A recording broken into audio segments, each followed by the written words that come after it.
Transportation Committee meeting of February 8, 2017. I'm Councilman Mike Bonin, the chair of the committee. I'm joined today by, if people could please quiet conversations. I'm joined today by my colleagues, Mr. David Rue of the 4th District and Ms. Nuri Martinez of the 6th District. We are going to get started, and let me begin with the customary multimodal roll call. By a show of hands, who in the past month has commuted by bus? Okay, half the room. Train? All right, cool. About 2/3 of the room. Bicycle? Carpool or rideshare? Motorcycle? That was for you guys. I didn't want to leave anybody out. And pedestrians in the room? You guys have all walked. You walked from police headquarters. You're all pedestrians. Ms. Martinez, I'd like to know if there's any skateboarders in the room. Not today. You're all enjoying the great skate park at Venice Beach. Okay, so we have a number of cards from Mr. Herman and from Mr. Spindler. So I'm going to give you 2 minutes each for all of your stuff and then 1 minute for general public comment. So you can please come on up. 2 minutes, and you need to stay on topic, and then you have 1 minute for your general public comment. Yes, I heard. Do it with. And now that we're talking about Wilmington and Imperial regarding oversized vehicles, that is item number 8, and now we're talking about item number 7, another oversized vehicle in Mr. Bitch O'Farrell's neighborhood. What's going on, folks? What is going on? Why are we restricting people on oversized vehicles who are homeless, who are veterans, who have families that live near the airport and the streets? Why is that with all these oversized vehicles? Now let's go to item 3 and 4, Grand Jury Nuri. Why do we have oversized vehicles restriction on streets in certain street segments? Why? I want to figure out why the fuck we have these segments and these consoles on oversized vehicles.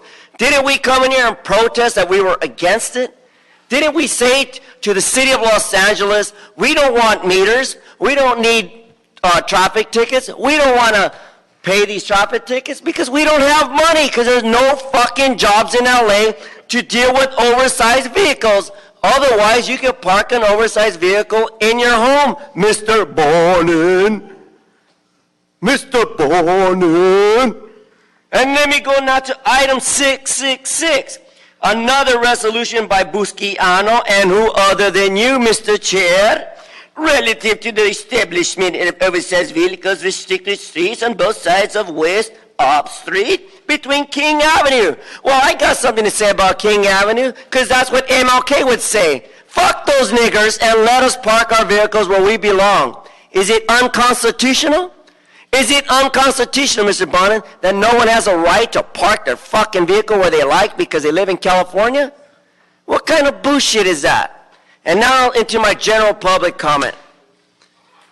Why is it so offensive when I have to use such colorful words to describe what's going on in my mind, what I see when I walk up and down the street on a bus, how I rode in on a bike, how I came in on a motorcycle, how I came in handcuffed behind a police car? Why is that so fucking important? Why? Some of the malicious corruption of LA is by far, supersedes anything I see most people in the community doing. And yet you want to bar oversized vehicles, have restricted zones? That's a bunch of crap, and you know it. So it's time that morons like Jose Huizar stop painting the red curbs on Broadway, Fiesta, because nobody wants that. Nobody asked for it. There are elderly and disabled who would love to park on Fiesta Broadway to shop at the Chinchero bullshit stores there for 99 cents or 88 cents. That's very funny. I like that, Chinchero bullshit, because I don't shop at places like that. No, I go to Target, like Nuri, Target, or I go to Kmart. Thank you, Mr. Herman. Mr. Spindler, 2 minutes for all of your items and 1 minute for general public comment. Good. So, the war against poverty, against the poor continues. So look at this. Nuri made a wonderful speech today against Jeffrey Sessions, and yet she's doing the same thing she accuses the Attorney General-elect of doing, persecuting the poor and the disadvantaged. People want to park oversized vehicles called campers on the fucking street because they're homeless, but they have a camper. So because everybody here likes Donald Trump, and you know they're all Trump, Trump, Trump, everybody has to leave, no oversized vehicles, and then if you don't move the vehicle, you are homeless. Yes, yes, yes, yes. And the reason why people are living in their fucking campers, anybody? Why are these people on all these items 6, 7, 8? Why are they living on the streets in oversized fucking vehicles? Because you motherfuckers don't make any jobs. We need jobs, jobs, jobs, instead of bitch, bitch, bitch. That's the problem here. So you talk about Jeffrey Sessions, you're the racist. Not Jeffrey Sessions, not Trump. You're the racist. You're the people who persecute. You're the people who displace. You're the people who do shit like item 10. You will not even let the poor man sell a for sale sign on a fucking car, advertising a private sale. If somebody wants to sell a fucking car, they can put a sign that says for sale on it. Now, you people don't understand that.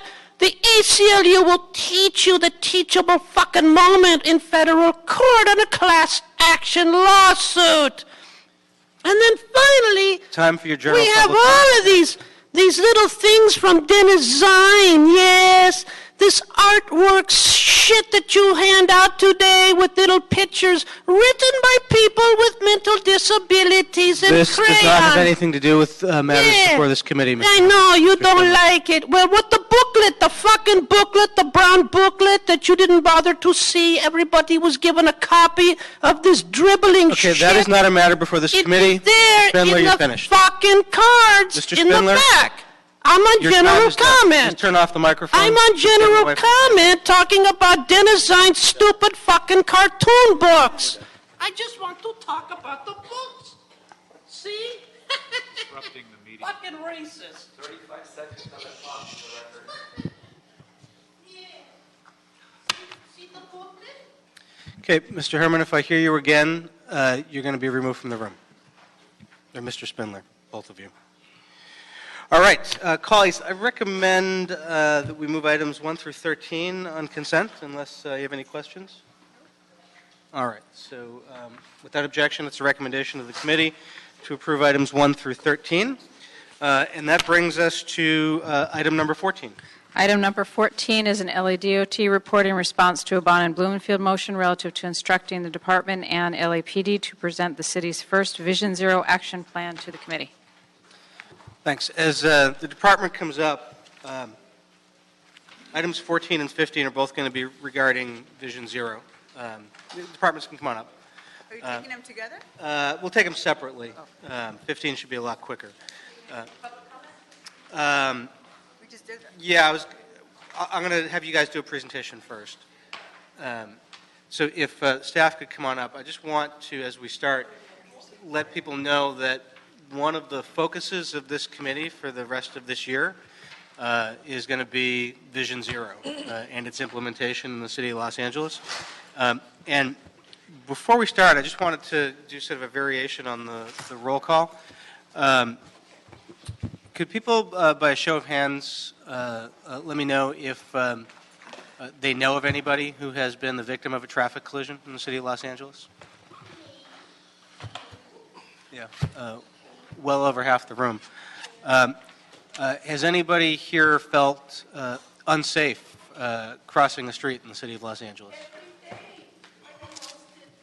Even more. Has anybody witnessed a collision? About a third of the room. Yeah, I witnessed one a week and a half ago as I was coming back from the demonstrations at LAX.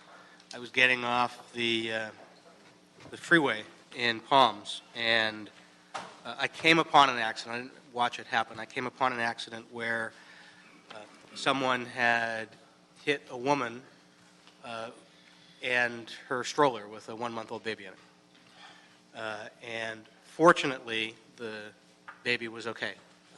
LAFD and LAPD responded quickly. The stroller hadn't been overturned, but it was one of those harrowing experiences that illustrates how important it is to be implementing Vision Zero. And it wasn't even at one of our high injury spots, but it's the kind of thing that we need to be tackling here. You know, as a nation, we have a huge history of regarding deaths and injuries on our roads as some sort of acceptable form of collateral damage. And you know, we have this attitude as if it's just sort of reasonable and unavoidable, and it's just sort of the cost of doing business, and it's not. In 2015, nationwide, there were 35,000 deaths on our nation's highways. And you know, if we had this number of fatalities from our domestic air transportation system, we'd be grounding planes, and we'd be doing something about it. There'd be a national outcry, and it would be regarded legitimately as carnage, and we'd be fixing it. But somehow we find 30,000 deaths on our roads is acceptable year after year, and no more here in Los Angeles. We're stepping up, and we're going to be a Vision Zero city, as others have done. It's a sobering statistic that traffic collisions are the #1 killer in LA County of children ages 5 to 14. That is staggering. In the city of Los Angeles itself, we had 260 fatalities on our road last year. That exceeds our gang homicide rate in Los Angeles. And we certainly make a focus of gang activity, and we need to make an equivalent focus of this horrible problem. So the need to act is undeniable, and it's only going to work if everybody works together. And to start out, I want to thank the Mayor's Office and DOT and LAPD for the great leadership they've been doing. It's going to take a lot more than just those agencies. It's going to take community, it's going to take neighborhoods, it's going to take the whole city family, and we're going to have frequent reports throughout the year from various agencies on that to keep this on the front burner. But to sort of start the conversation, I'm going to ask DOT and LAPD to give a presentation. We'll ask a few questions. Then there's a number of folks here from the Vision Zero Coalition that we'll ask to come up and give some testimony as well. Ms. Reynolds. Thank you, and I appreciate the introduction. Selita Reynolds, General Manager for LADOT. And I just want to kick off the presentation and frame it. The thing that I've encountered, and I've been doing safety work for the last 20 years. It's been the focus of my career. It's been what I would describe as my life's work. And what I encounter over and over again is a perception that these deaths and injuries are not preventable. That somehow, if people would just put down their cell phones or pay better attention, or not drink and drive, and if we could just educate them a little bit more, that would be the way to solve it. Having been involved in dozens of those very well-intentioned campaigns, I can tell you they haven't worked. And that's why Vision Zero is so important, because it is the first time that American cities, and Los Angeles in particular, are saying, we're not going to repeat failed attempts in the past to solve this problem. We're going to start with the premise that every single one of these deaths is preventable through design, through enforcement, through education, through a combination of things that we can and should do differently. People will continue to make mistakes. We will never be able to control human behavior across our city. But the design of the system, the way that it's enforced, can make sure that the outcome of those mistakes are not fatal. And the reason I'm so confident in that is because I've seen it over and over again. We put in a little paint and changed the signal timing at Hollywood and Highland, and we've had 0 injuries in over a year, when before we were injuring or killing somebody once a month. So we know that we can do things differently, and if we design things differently, we can get a different outcome. So that's really the premise of Vision Zero. I'm going to turn it over to Dan Mitchell, the Chief Engineer for LADOT, to walk through the particulars of the action plan. But the really overarching sense is we're going to throw everything we have at these corridors that we've identified and do deep evaluation about what works and what doesn't. And that we're going to learn together, and we're going to make this a top priority of the way that the department makes decisions. Good afternoon, Dan Mitchell, Department of Transportation, Assistant General Manager. I'm here to share with you today two important documents, the Vision Zero Safety Study and then the action plan that's built off that. And I'm going to start by setting off the context. So a little timeline about where we are with Vision Zero. The Mayor launched the initiative in August of 2015, and during that time we've been working collaboratively with our stakeholders both internally and externally, as well as analyzing the data related to traffic deaths throughout our city. And through that process, we have then developed a safety study that identifies trends, and then also an action plan that's going to lay out our work moving forward for this year. So this year, our focus is on outreach and implementation, and that's a comprehensive approach throughout all city agencies, with the ultimate goal of reducing our fatalities by 20% this year and ultimately reducing them to zero by 2025. A little review of where we've been the last 13 years. We have had increases in traffic fatalities in all modes: people bicycling, people riding motorcycles, people driving, and pedestrians walking. We have had in fact, the highest, well, all of these numbers have gone up. We've had the highest number of deaths of people walking in the last 13 years. So you see that the red line has a stark increase. We're looking to turn that around through Vision Zero, and these are, just to remind you and set the context, these are some of our guiding principles. That traffic deaths are preventable and they're unacceptable. No number of traffic deaths is acceptable. Every life is critical. Human error is inevitable, but it's also unpredictable. So we need a comprehensive approach, and it's everyone's job to address their safety. And when working together, we need to ensure that when mistakes are made, that the consequences are far less drastic than death or serious injury. It takes a comprehensive approach. Engineering, education, enforcement, and evaluation in order to continually refine our approaches, and they're essential to creating that safe system. Again, human life is our #1 priority. And speed is a fundamental predictor of crash survival.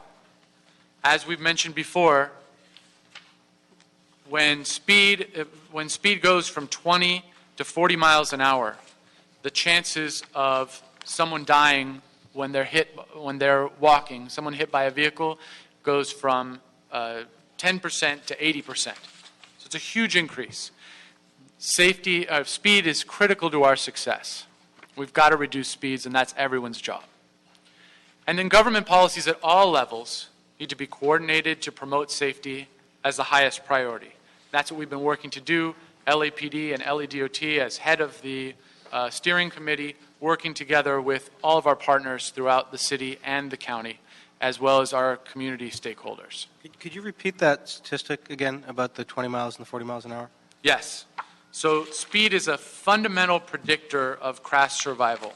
When someone walking is hit by a car at 20 miles an hour, they have a 10% chance of survival. When someone is hit by a car at 40 miles an hour, Nope. I'm sorry, the other way around. Sorry, they have a 10% chance. My mind's getting ahead of me. 10% chance of dying from that interaction. Whereas if they're hit by someone going 40 miles an hour, there's an 80% chance that they'll die. That's why I asked you to repeat it. Thank you. Oh, okay. Said it backwards the first time, too? All right, thanks. All right. So let's get into these documents that we're launching today and introducing. One is the action plan.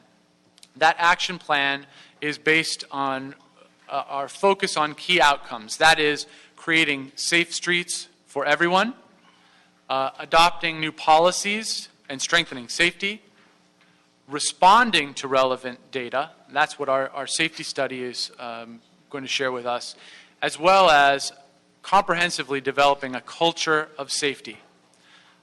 It also builds upon the concept that we need to address corridors, not intersections. While some of our biggest challenges are at specific places where people interact, that it takes a broader look than just one place. When we look at the data over time, we find that it takes a corridor approach. We really need to change behavior along an entire street in order to really be effective.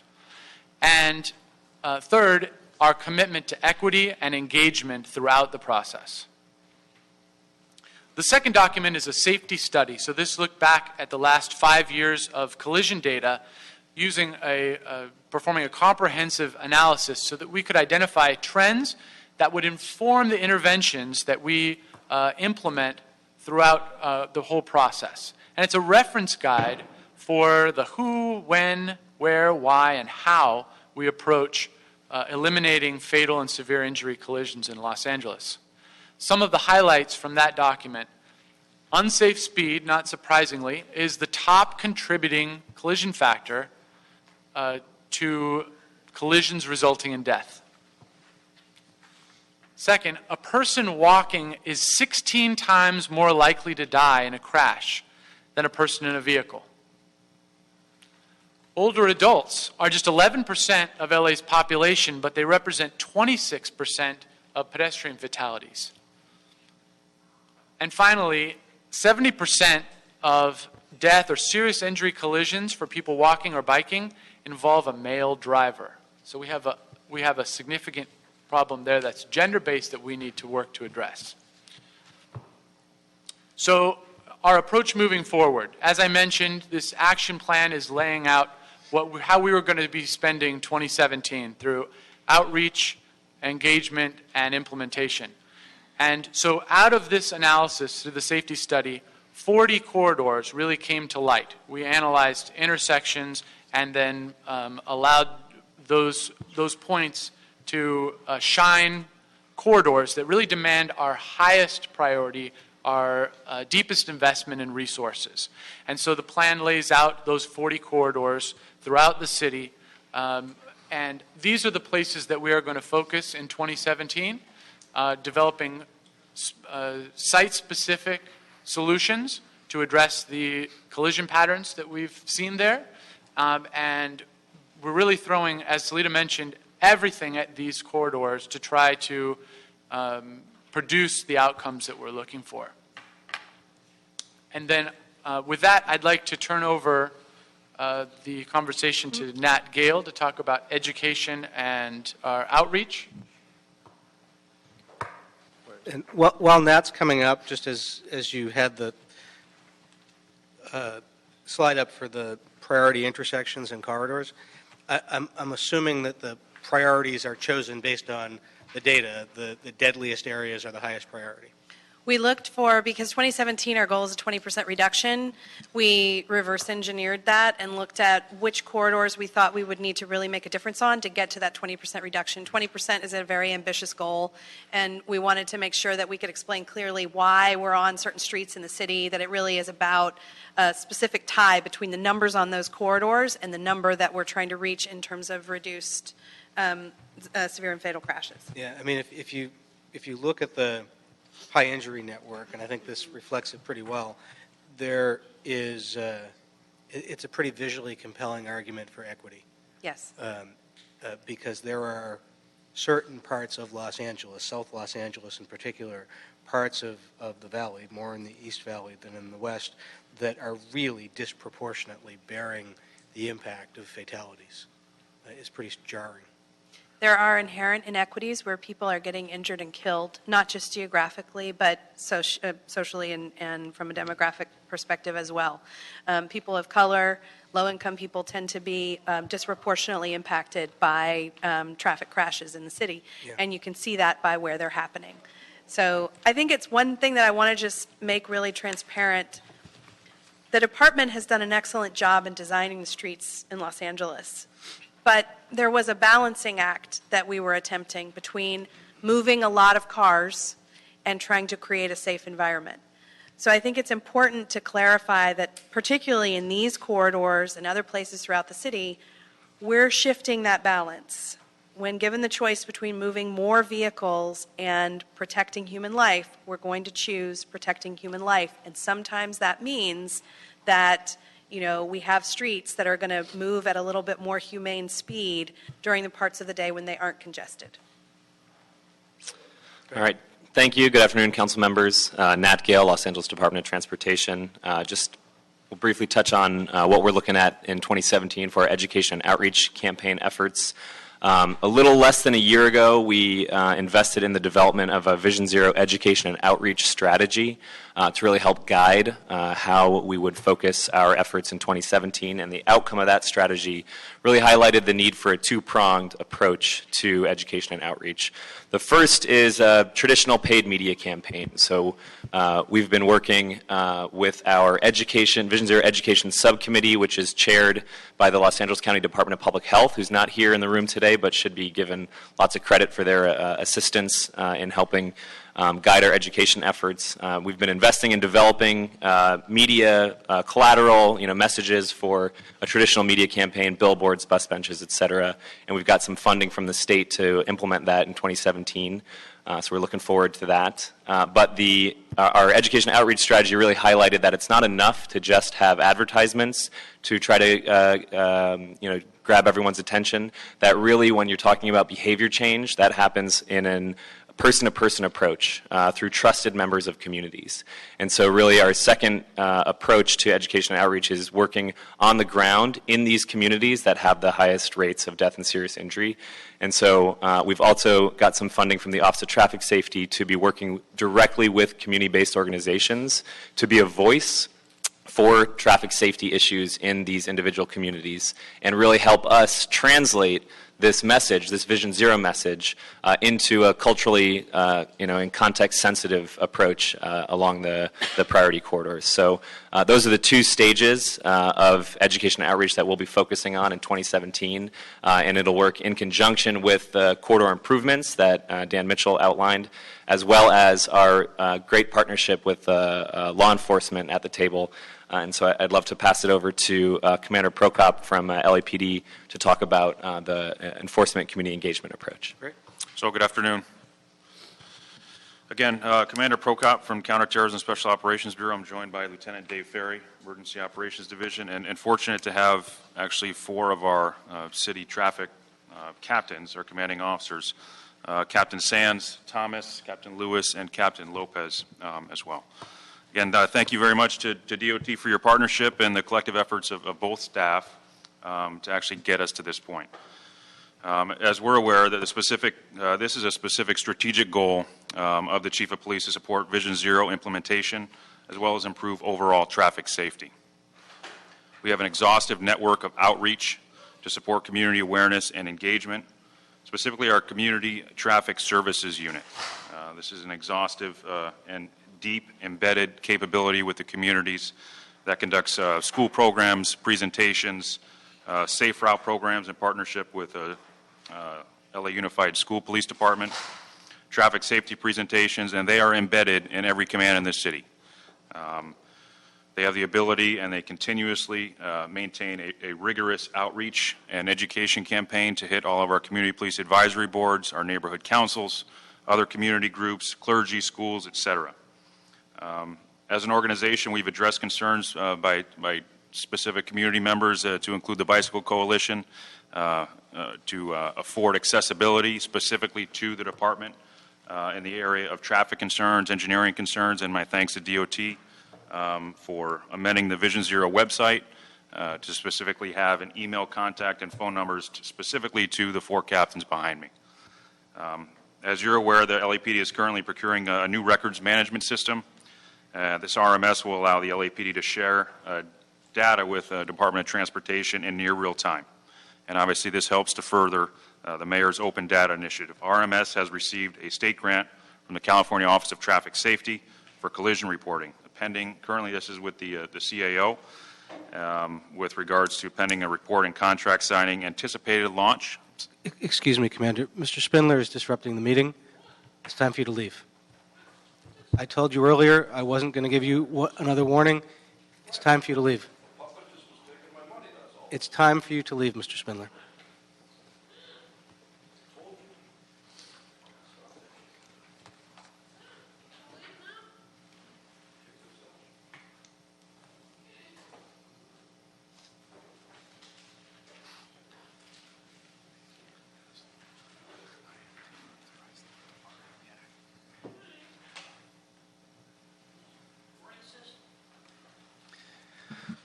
Sorry for the interruption, Commander. Please go No ahead. worries. Again, the records management system is tentatively scheduled to come online for the 4 traffic commands in April of this year. Our pedestrian and bicycle traffic collisions have become a focus for the organization. And every Wednesday, I have the pleasure of sitting in our ComStat inspections for the area commands. And that is a focus of not only outreach, enforcement, engagement, and that is a focus moving forward. Again, and lastly, we're working with LADOT on the 15-mile-an-hour school zone enforcement and education campaign, working with DOT's Safe Routes to School program, supporting these schools during walk-to-school days. Obviously, officers are providing high visibility, engagement, and so forth. And again, just in closing on my initial remarks, I did ask the area traffic captains to be here to showcase their capability, reaffirm their engagement and commitment to this. So thank you very much. Thank you. So that concludes our remarks on the action plan and the safety study. Okay. Happy to take questions. Great.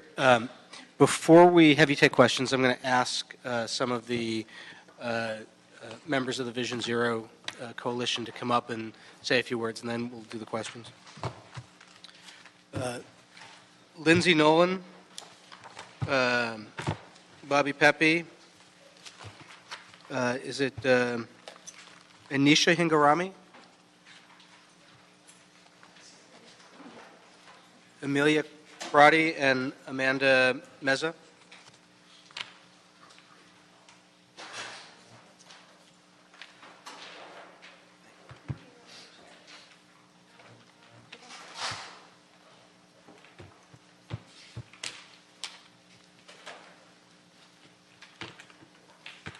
Thanks. Are you each going to speak individually? Do you have a collective presentation? No, I think we each have individual comments. Okay, Yes. all right. I'm treating them as sort of witnesses on this rather than just the 1 minute. So go ahead. Thank you. Thank you for your time, and thank you for your leadership, and thank you for that terrific introducing the urgency of Vision Zero and the matter here in Los Angeles. My name is Amelia Crotty. I'm the Policy and Program Manager of Los Angeles Walks. We are a pedestrian advocacy organization and the lead organization of the LA Vision Zero Alliance, which is a coalition of 20-plus community-based organizations that are working to support and influence the city's Vision Zero initiative. Some of our members are here today. We have been lucky and grateful to be a part of the action plan development over the last year. And I have to say we really appreciate the complexity of this multi-agency effort, and we really applaud LADOT for the leadership they've taken with Vision Zero in LA. And our leaders on City Council. So after a year of data analysis, what do we know here in Los Angeles? 3 things. One is that Vision Zero calls for systems level change. As General Manager Reynolds explained, that is the physical redesigning of city streets that fosters safe driving behavior. If we design differently, as she said, we can get a different outcome. The second thing is that we know that corridor level engineering projects are more effective than piecemeal intersection treatments. And the third is that we know speeding kills, just like across the country. Someone, as you heard, someone hit at 20 miles per hour has a significantly higher chance of survival than someone hit at 40 miles per hour, when there's only a 20% chance of survival. So the action plan highlights these 3 points. But the problem is that when you look at the benchmarks and projects listed within the action plan for the coming year, you don't see these 3 principles reflected in that list. The action plan doesn't describe those large corridor-level engineering projects that will really get at managing vehicle speeds, which is the aim of Vision Zero. And this is not because our terrific partners at DOT are not ambitious, but with only $3 million dedicated to Vision Zero, there's no way that the city can accomplish these kinds of meaningful engineering changes that will get at what is called a public health crisis here in Los Angeles.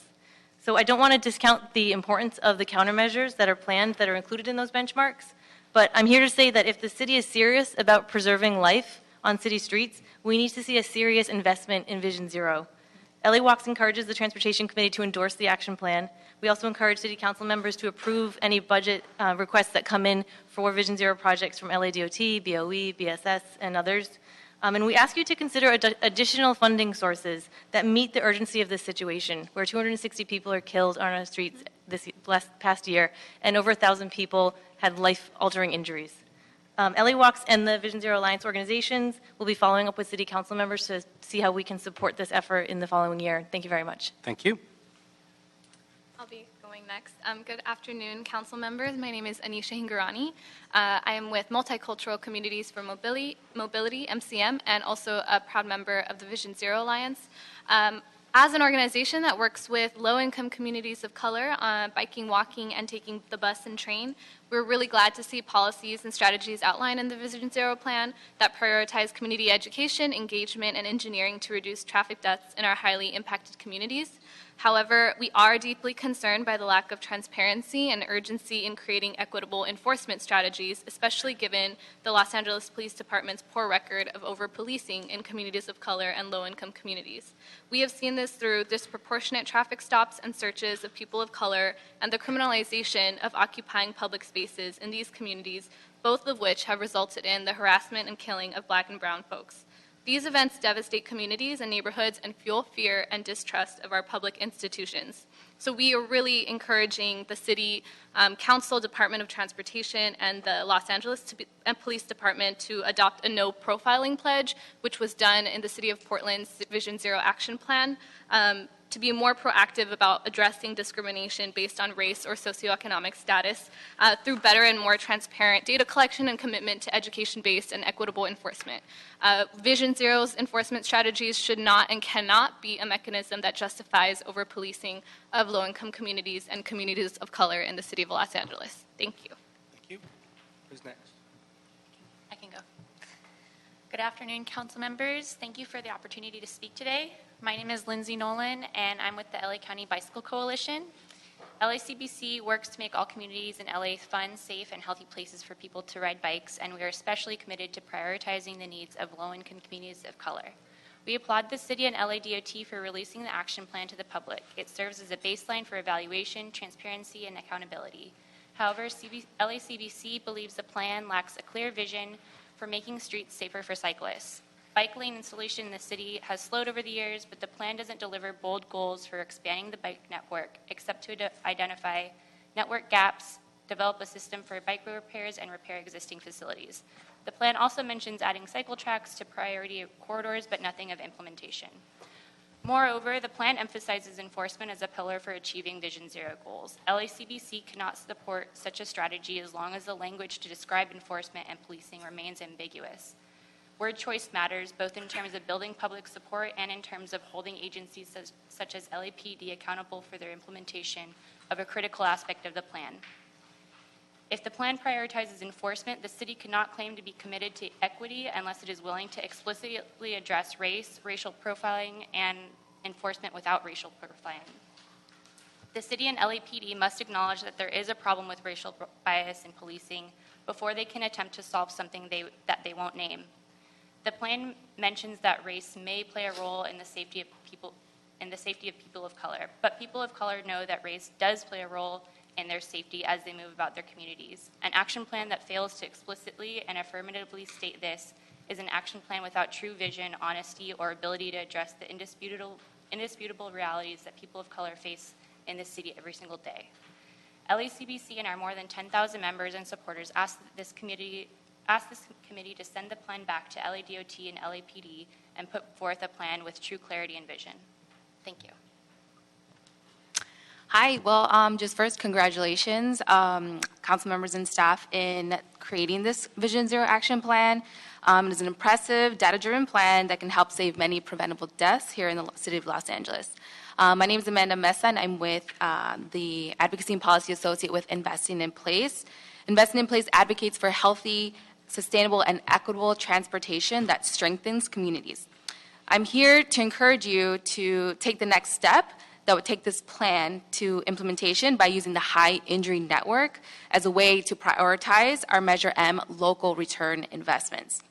For far too long, almost 48% of the City of LA's roadway deaths have been our neighbors, like myself, who lives in Mount Washington, who are traveling on foot or bicycling, and are predominantly people walking in low-income communities and our communities of color. We need to look at diverse sets of funding, like Measure M local return, a source of over $50 million a year. This Vision Zero action plan can be a powerful asset as we decide how to prioritize and to invest in our Measure M local return dollars later this year. We can't leave money on the table. The City of Los Angeles now has several plans to help guide and implement our mobility plan investments like the Safe Routes to School Strategic Plan, Mobility Plan, and now Vision Zero. Thank you. Thank you very much. Thanks all for your Thank you. testimony. Bobby, come on up. Good afternoon. My name is Bobby Pepe. I'm a resident of Silver Lake, a homeowner and taxpayer, and I oppose the Vision Zero action plan as presented. As first-class political animals, I want to remind you all that raising speeds on the city's boulevards, avenues, collectors, and residential streets is not going to be popular with your constituents. There are serious problems with Vision Zero's task forces. I want to mention that AAA, the sponsors of the California speed trap law and the 85 percentile rule, are part of the Vision Zero task force. The worst part of the Vision Zero action plan is its intention to raise speed limits on Los Angeles' roadways, including streets on Los Angeles' high injury network. The lack of mention of lowering limits in the action plan from the deadly 35 to 45 mile speed limits on city boulevards and avenues. May I go on, please? Yeah, Thank you. finish up. And avenues, collectors, and residential streets, including the high injury network, to safer speed limits of 25 to 15 miles per hour in Los Angeles is baffling. Safer and slower speed limits have been instituted by New York City, Seattle, Boston, and in other North American cities. The response to this being implemented in Los Angeles is often, but LA is different. Yes, it is different when compared to the 10 largest other metropolitan cities in the U.S. Its streets are doubly as deadly as many of those other streets, largely because of our high speed limits. Bobby, we got the letter that you're reading, so if you could Okay. summarize rather than I'll reading the whole summarize it. Thank you very much. More ominous in the action plan, I just have two more things to say, are the benchmarks on page 37. The second row concerns finishing speed surveys on the high injury network conducted by LADOT, but does not state what the results of these surveys will be. In Joe Litton's June 9th article of 2016, he states that LADOT General Manager Reynolds stressed that speed surveys and resultant speed limit increases are needed. Earlier in the same meeting, Ms. Reynolds stated, if we could get everybody in the city to slow down to a safe speed, we could save hundreds of lives every year. We live in a city and a state that is now facing down the full brunt of the power of an arch-conservative unified federal government on the issue of immigrants' rights, one of the most significant human rights battles of this century for our country. That the city of Los Angeles is not willing to deal with the same vigor towards Caltrans and the state of California's terribly inequitable speed trap law and 85 percentile rule when California's legislature is controlled by the Democratic Party, when our city is suffering from an epidemic of kills and serious injury of persons who walk, ride, and bike or use transit on its sidewalks, crosswalks, bike lanes, transit stops, and streets is stunning. Thank you very much. Thank you. Okay, if DOT and LAPD could come back up.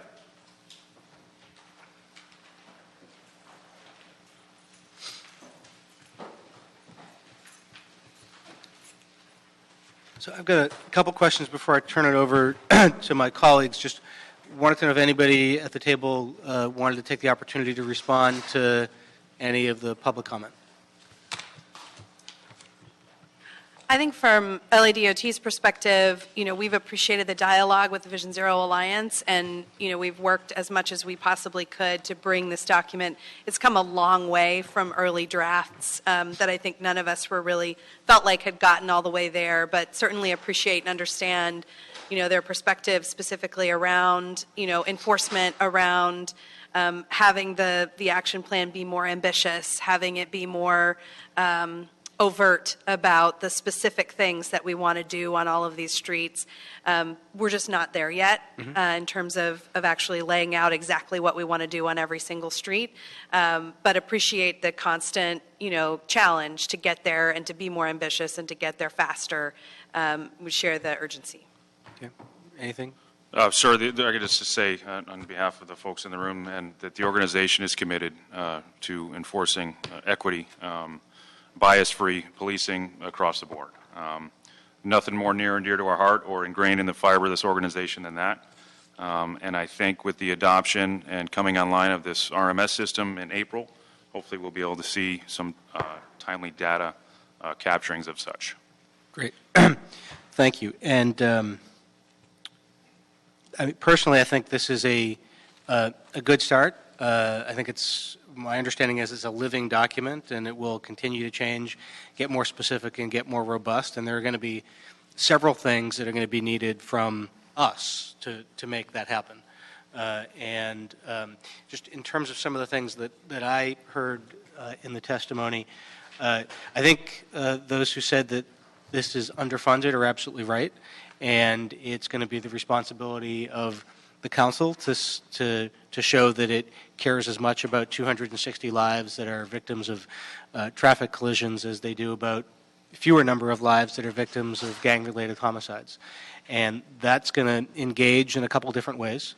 That will engage for sure in this year's budget process, and I'm happy to meet and confer with those who testified about how we can use the budget process as an opportunity to leverage more of those monies. Not going to be the easiest budget the city has seen this year, but it's an important conversation, given it's the #1 killer of kids in Los Angeles.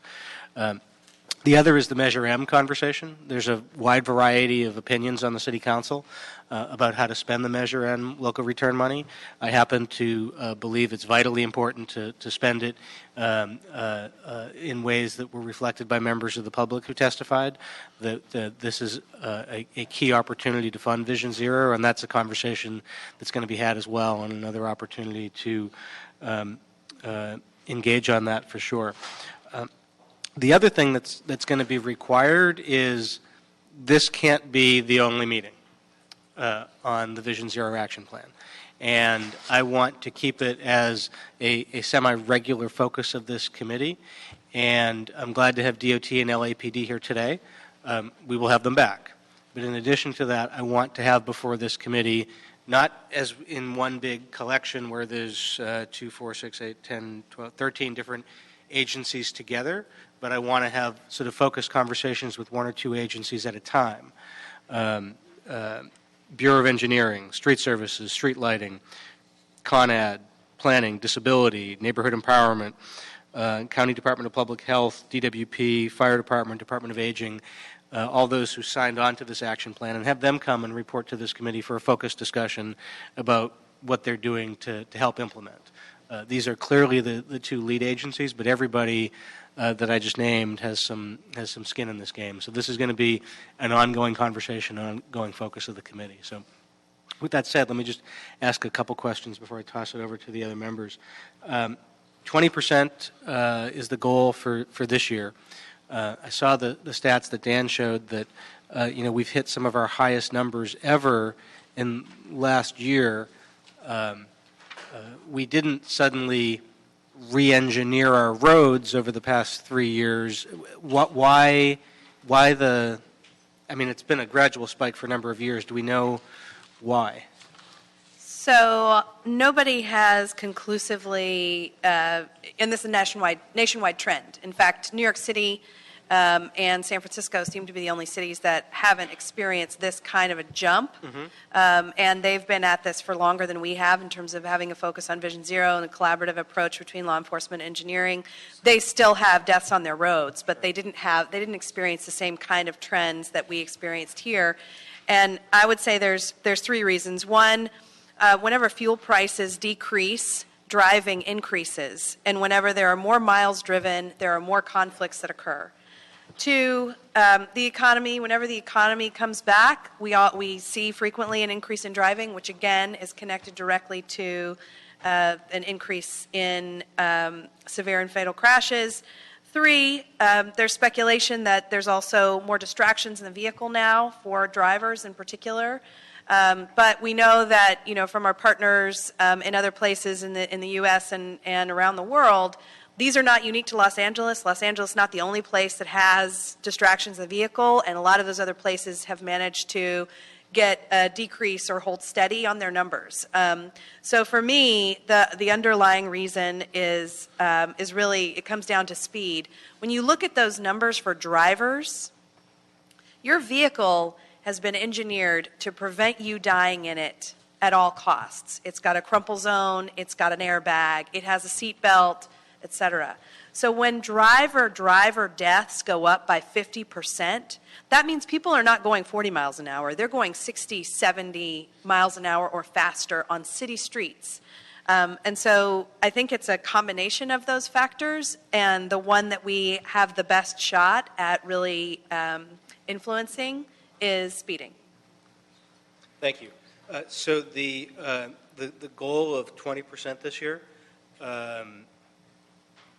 given the resources that you have for the first 6 months of the year, the remainder of this current fiscal year, how confident are you that we get close to that?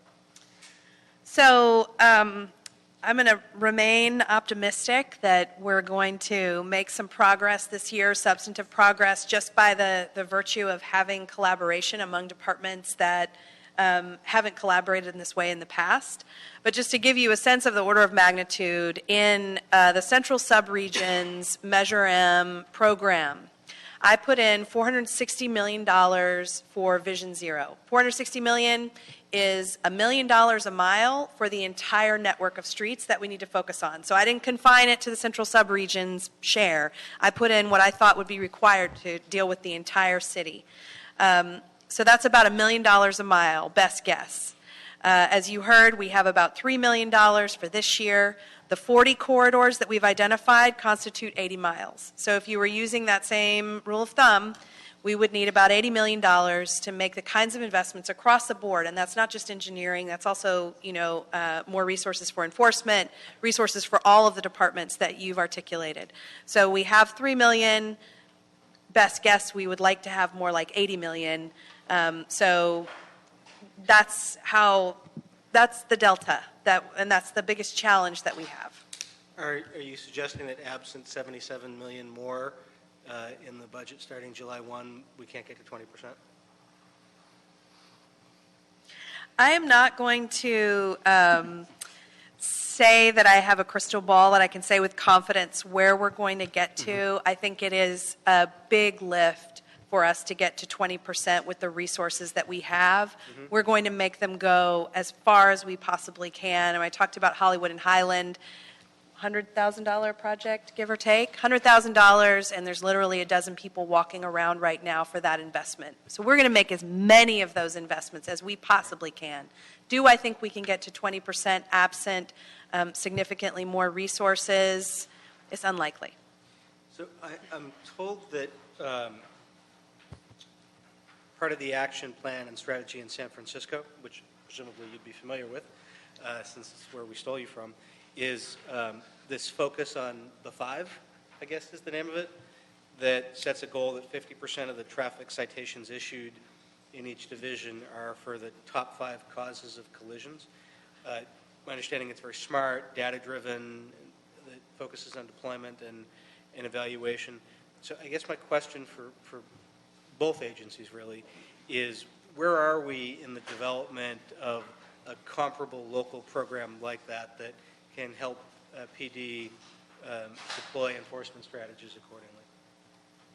So with regards to awareness and understanding as to where the traffic collisions are occurring and the reasons, we have intimate understanding and knowledge to that. With regards to specific deployment and our enforcement actions, specifically our citations were down, I think, 4,000 citations from last year.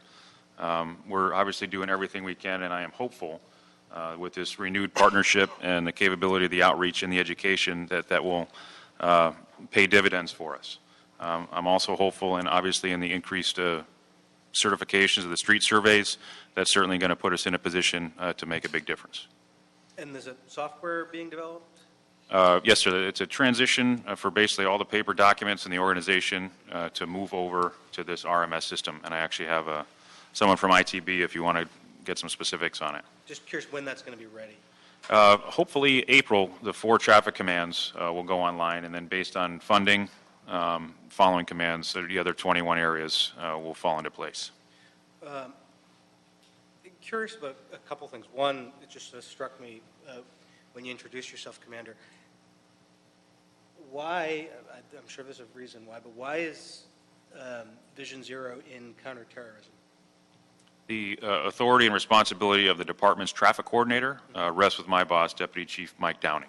Okay. And I'm the assistant to him, and it's just how the organization is set up.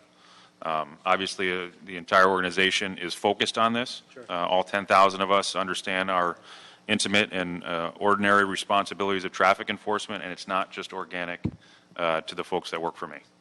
So when I'm familiar with what, say, Pacific or West LA does for the monthly CompStat, does traffic essentially do a CompStat for where there are problems, incidents, collisions? They do, sir, yeah. I think every 7 weeks for specific traffic commands, but every time a specific area comes up by bureau, the discussion, I am at the table, the discussion is advanced with regards to their outreach, their education, their enforcement, their top 5 traffic collisions. Do they overlay? Obviously, our priorities are violent crime, and we're balancing that. Mm-hmm. But that is a discussion we have each week. So in the sort of the traffic division or bureau CompStat is this map something that gets used? I mean, are deployment decisions based on the fact that we've now prioritized certain corridors? Not specifically that map. There obviously is an understanding and a discussion. We're aware of, obviously, the corridors is a systemic problem for us. Our organization is fortunate in that we do have real-time data, and it shows us specifically where those spikes are, where those severe injuries were, and the traffic captains, and specifically the patrol areas, have the latitude to adjust deployment to hopefully spend some time there. Okay, yeah. As we do report backs, I'll be curious about how, as we look back, if we report back in 60 days or so, looking back, how deployment worked, intersected with the corridors.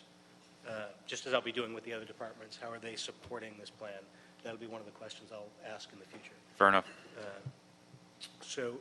Ms. Martinez? Yeah, I have several questions. Does anyone know if there's value representation in the Vision Zero Alliance? Do you know? If there's Any value representation on the alliance? Do you know? Valley. So we're working with Deployment Beautiful. They're an endorsed organization. But do they participate in your meetings? No, they don't have the capacity to participate right now. Yeah, okay. So there really isn't a whole lot of representation from the Valley.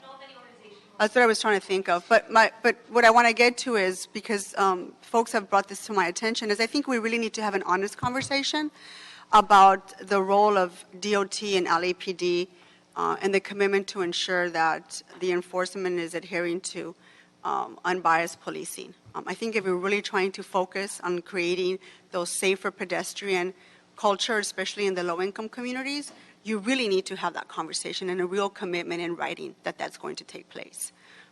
I can't emphasize that enough. It's a role that I want to play in ensuring that we take that very seriously. And that's why I was asking whether the Valley was being represented on the Alliance, or what kind of voice is the Valley bringing to this conversation. How can we ensure that when you are collecting data, this is on the enforcement piece, that your stepped up approach to enforcement is not negatively impacting communities or neighborhoods of color. Can we do that? Can we look at your data so that we can be more transparent in terms of what that enforcement piece looks like in neighborhoods of color? Is that something that could be accessed by community or by some of us to ensure that Yes. we're not racially profiling folks? Derek Smith, are you here? Yes, sir. Can you answer that specifically? I do believe that is a capability. I don't want to speak on this for you. Descriptors of the people involved in any collisions, we can collect as much information as possible, especially when we have the new records management system. Today, what we have is the CHP 555 form. It's a paper form that we have to report up to the state. We collect a subset of that is the data that we push forward. In the modern system, we're going to be collecting much more data on vehicle information, driver information, injury information. We'll have much more descriptors than we'll have at our fingertips for any given analysis purpose. You know, this conversation came up in our immigration committee the other night. We were here till past 9 o'clock. There was well over 300 people here, very nervous and concerned about their future in this country and how we approach enforcement efforts on behalf of LAPD, what we turn over to the feds, and that kind of situation. This came up in terms of what does Vision Zero, what does that enforcement piece look like for people who are simply walking or jaywalking and that kind of, or get pulled over. And I think we need to have even now, have that conversation and make it very clear in terms of what that transparency looks like and put it in writing for folks. And I think that's what people are asking. People are asking, there's not a real commitment here in terms of what that enforcement piece looks like, especially when it comes to communities of color. And I think we need to make that clear. The other thing I wanted to ask is what types of community partnerships do you foresee in the future to make sure that you're reaching communities that are hard to get to and to make sure that they're getting the information? So the first step that we had amount of money that we were able to put out as an open call to community-based organizations and artists collaborating for focused outreach and education on 10 of the corridors. We see that as, the beginning of a larger effort, again, constrained a little bit by resources, but my philosophy is that LADOT should be bringing our expertise into the room around design, should be there to listen, should be there to answer questions, but we're not the right messengers. And we need to empower and invest, not just empower, but invest in those community-based organizations that are already connected and that are the messengers So you see yourself doing to do that outreach. So that's the way I see our role. And, we were lucky to get that grant from Office of Traffic Safety, and we're going to continue to pursue those kinds of opportunities just because I've seen too many of those awful meetings that we've all been to where you have somebody from the government up at the front of the room with a PowerPoint trying to explain their project, and the people in the room feel frustrated, don't feel heard, and don't feel understood. And I think that's because we just have the wrong messengers. Mm-hmm. And so I'm trying to change that paradigm. In my prior life, I came up with Planning 101. For people who didn't go to planning school, like myself. And we basically taught people what those planning decisions look like in the city. I think that sometimes when we're being spoken to, and it goes over people's heads. I mean, it's complicated. People are not engineers necessarily or don't have that kind of language or understanding. I think you're right on in terms of partnering with nonprofits that can communicate the message a lot clearer. How do you take the work that the Great Streets Challenge grant funded, how do we take that work and get that permanently funded? Because I think there's a lot of work that was done there. Certainly there was a lot of community input and support for a lot of those projects. How do you see yours? I think this is a really good opportunity for us to sort of piggyback on that, get some of those projects funded, and maybe that's sort of like the first step in trying to ensure that we're headed in the right direction. Do we need more studies? Is there additional information that we need? Because I think that was excellent. I had a lot of fun. It was a great day. So you're talking about the challenge grants that happened in our district last round. Right. And so some of those projects there's a lot of really good ideas. And how do we get those permanently funded? And maybe as a start-off point to show people and demonstrate, here's a project that we all came together and agreed on. It's now being funded, and here's kind of like the start of what we can actually do and transport some of these communities. I love that day. It was a lot of fun. The department's perspective, there's a strong willingness and commitment to do that. I went to almost every single one of those Challenge Grant events personally and saw firsthand just how powerful it was for the community. So much better than any, sad meeting on a Wednesday night at the rec center, right? To be able to go out and actually touch and feel what the street might be like if it were designed a little differently. Some of those we actually are investing in and funding. We did include many of those in our 40 corridors. Okay. So our intention is to go back where we feel like there's an opportunity and there's support, and that the change will be meaningful, where we're going to go back and actually bring those things to life. But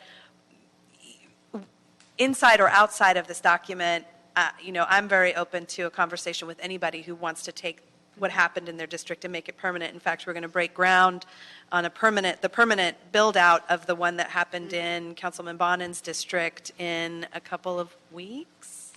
Yeah, I was just wondering if they needed Monday. additional studies and making sure that those improvements made sense. I mean, in the long run, it's got to work. So I was just, we had a great day in Van Nuys, and I just want to make sure that they're just not sort of forgotten, that we can do something with them. I appreciate the feedback, and we'll make sure that we follow up with you directly on that. Thanks. Thanks, Ms. Martinez. Just a note on something you said. I know that in San Francisco, the Focus on 5 contains city performance scorecards, which gets to the transparency of some of the data that Ms. Martinez was talking about, so certainly something we can look at. And I'm told that in Portland, their Vision Zero action plan includes a no profiling pledge from the police department, which I think gives folks a lot of comfort and reflects the values that the commander said the department intends to meet, and might be an easy way to sort of get the ball rolling. Yes, sir. That's certainly codified on many different documents, and we have an exhaustive oversight and audit process to ensure that. I don't see an issue with attaching as an addendum, perhaps, moving forward. Mr. Rue? Thank you, Mr. Chair, and I really want to thank DOT, the Vision Steering Committee, Bureau of Engineering. I mean, everybody. LAPD, LAFD. Everybody was involved in this process. This is a great report and a great launching off point. So the 40 streets that you have here are the priorities for 2017, and you plan to do or start all the things on page 37, right? So those are the things you're working on these. Obviously, not everything for all the streets, but depending on what fits to reduce the traffic fatalities, right? That's correct, and I would say that and that the benchmarks continue. They start on 36 and go to 37 and continue for a couple pages. Those 40 corridors, there's a subset of them where we think that a significant redesign is possible in the short term, and those will have a community process that goes along with that. And then the remainder of them, will be launching, combination of the things that are listed here. Okay. I remember several months back, I don't know if we ever got the report back, it was, I think DOT, you guys were trying to get money funding for a different report, and some of the things that I asked was covered, and actually it's piggybacking on what Councilmember Martinez was talking about, less on the profiling part, but more information on collision info. About because right now the only data we have is where the collision occurred. We don't really know, or we don't have readily available the time, the different details of that a fatality. We have all of that. Oh, we have that now? Mm-hmm. We do. Oh, okay. So are we taking account those information? Because I remember maybe a year, I can't remember when it was, we couldn't get that question answered about the actual time of the fatalities and the collisions, because that'll kind of help us determine which solution would be more applicable, right? So the effort around the safety study in particular has been to take a very deep dive, which we have done in the 5 years of crash data that we have. And we have time of day, time of week, time of year. Oh. We have all kinds of information about, and that's all included in the safety study. It gives a sort of information about the severe and fatal crashes that we have. So And also, we went through an effort to try and understand the real reasons behind the crashes. So, is the driver making a left turn? And we discovered that left turns are a big issue related to pedestrian fatalities. So we've done a very deep look at the underlying causes of each of the crashes and have tried to daylight that in the safety study so that it's easy to sort of understand. Now, obviously, safety study is a living document as well. We get new data all the time. Our data flows to us from the state, so it comes up through PD, it goes to CHP, it comes back out. It's public data, so anybody can access it once it's been verified by CHP. That's great. And so are you guys also taking into account the impacts, the potential impacts of whatever solution we put in? I mean, especially for neighborhood, surrounding neighborhoods, all the cut-through traffic and all those impacts? Yes. So, for example, on Venice in Councilman Bonin's district, which is one of the sort of areas of focus, we took before counts on all of the side streets. We took vehicle counts and also maybe speed surveys on some of those side streets so that we can look at after we put in the improvements on Venice, we can really measure, is there cut-through traffic happening? And if so, then we have tools that we have that we can address some of that cut-through traffic. So the idea would be, you put in the improvement on a major corridor, but you keep your eye on the neighborhood and you come back in a constant discussion with the neighborhood about, okay, here are the facts, here's what we're seeing, here's how we can help mitigate some of those unintended consequences of changes on the major corridor. No, and I think that's very important because in Sherman Oaks, based on DOT and LAPD and traffic's recommendation, we put in a no left and a right turn only on certain times. And I have the entire, which I fully support because it's a public safety measure, but we have the community up in uproar. So I definitely want to make sure we track that so we could get back and report. And Mr. Chair, if you don't mind, I would ask if in the next report, if we could incorporate some of the data and the assessments of the impacts and improvements that it's having on adjacent communities. So we could measure that as well, whether it's traffic counts or indications of increases or decreases in speed. I mean, everything that you're already doing. So if you could include that as well. A couple other questions, but I could ask you offline. One last question about the two-prong approach. Obviously, on-the-ground outreach. You've done lots of extensive outreach, and obviously there's room for more people to get involved, and we want more people to get involved. So, but before you implement any one of these at the 40 streets or the solution, you will definitely still be incorporating with feedback with the community, right? Yes. All 40 will get detailed information about, why DOT is, the facts, what's going on the streets. And then those streets that we think could benefit from a bigger, deeper look, we'll be doing very intense community outreach in those places as well. So we've pulled together a team of folks from DOT who are assigned each of those corridors, and specifically their work is around outreach, education, evaluation, and then, the design stuff will be easy after that. And your team will be open to changes or modifications to the plan? Sure, although, the changes or modifications, but those come with cost in terms of watering down the design and having it not be as effective. So we would prefer to treat a lot of those designs as pilots. Let us try them out and evaluate them. And if we do see the drop in injuries and fatalities, then we can take that into account to try and get over some of those initial hurdles and fears people have of change. No, and I fully agree. I think if any modifications or changes are made, it's got to be based on some data and facts, not just hysteria. But at the same time, if we approach the communities and saying, we're open, this is based on all the outreach we've done so far, based on all of our all of our studies and research, this is the best solution. However, there's always going to be someone who said, I wasn't part of that study or something like that. So just to have the open mind and let them know, if you have a different suggestion, please let us know. We would be open to it, but it wouldn't just be based on hysteria. Right. No, we're not going out just to design, announce, and defend. We're going out to actually have a community process. Great. Thank you. Great. Okay, so I'm going to recommend that we do the following. 5 points. One is that we recommend that the council endorse the plan. Number 2, we request the mayor's office to robustly fund Vision Zero in their budget proposal.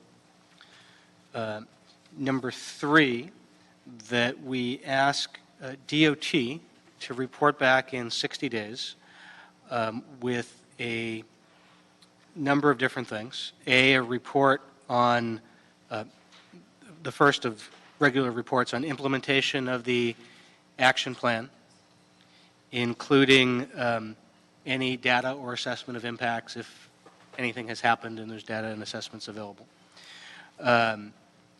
B, anticipated funding needs for continued implementation. C, more information on a plan or progress towards increasing community engagement, particularly in the areas that Ms. Martinez said, in underserved areas like Pacoima and the Valley, where they're still trying to identify more partners.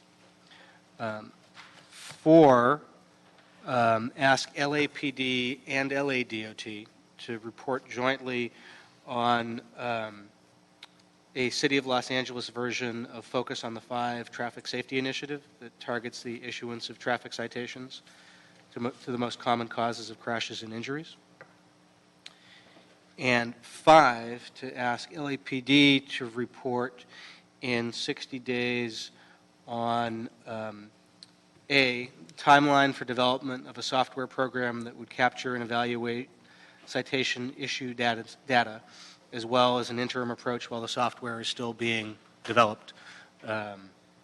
In 60 days, we'll be close to the April timeline you said, so you'll probably be good there.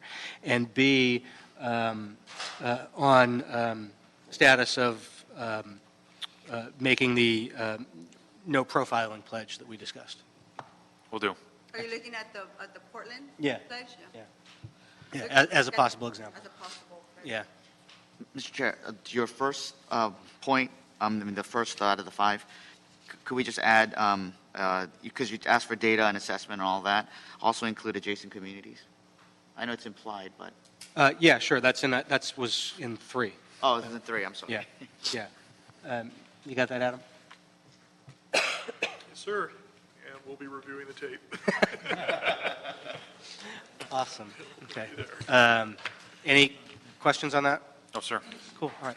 Thank you all very much. I really do. As I said, this is a family thing, and the whole city family's got to be engaged on this, but I want to commend both LAPD and DOT for the incredible leadership on this one. You're clearly the lead agencies, and I think we're off to a good start, and now we need to give you the resources to do it. So thank you. Thank you. Okay, that brings us to item number 15. Item number 15 is a Koretz-Blumenfield motion relative to instructing DOT with the assistance and cooperation of Bureau of Engineering and ITA to report on the feasibility of developing and implementing an interactive web-based Vision Zero high injury network map similar to San Francisco's. Mr. Gale. Yes, good afternoon, council members. Again, Nat Gale, Los Angeles Department of Transportation. Very timely request given the topic of conversation we just had on the action plan. Remarkable coincidence that they're on the same agenda. I think it's a very smart request by the council member. We thank him for his attention to wanting really real-time data. As you heard LAPD talk about, they're investing in new technology that's going to give us better access to data in our, year-plus partnership with the police department. We've been able to develop some relationships that allow us access to their data in a more real-time manner, although we're still working on mapping it. And so the request by the council members is something that we're eager to bring back to this committee in a couple of months to demo what that real-time map would look like with current data. So, when could you do that? We're anticipating April. Okay. would be a good time to come back and demonstrate. We view that this information is actually helpful in terms of the education and awareness raising around the fact that this is a problem. So we're incorporating that into our education campaign. Would love to present that to this committee in the April timeframe. Cool. Do you anticipate having, as part of that, a tool like they have in Boston and New York that allows users to add info on where they observe safety issues like speeding vehicles, unsafe pedestrian crossings, red light violations, et cetera? Yeah, we have that function on our Vision Zero website currently. The commander mentioned there's a way to either contact my LADOT or the Community Traffic Services units, and we're working with our consultant to incorporate that into this tool. Okay, cool. I know that Boston's so inundated with such a high number of requests that it's sort of overloaded, but as a Massachusetts native, I'll tell you the worst drivers in the world are in Boston, so that may have something to do with it. And you're working with council staff on developing this at all? We plan on briefing council staff, absolutely. Cool. Any questions, colleagues? All right, so we'll approve this and ask for a report back with a demo in this committee in April. Great. Okay, thanks very much. A demo back in committee? Yeah. So will this By be April, huh? held in committee then, pending that report back, or? We'll approve the motion, and then we'll schedule separately for the demo. All right, that concludes this meeting. We are adjourned.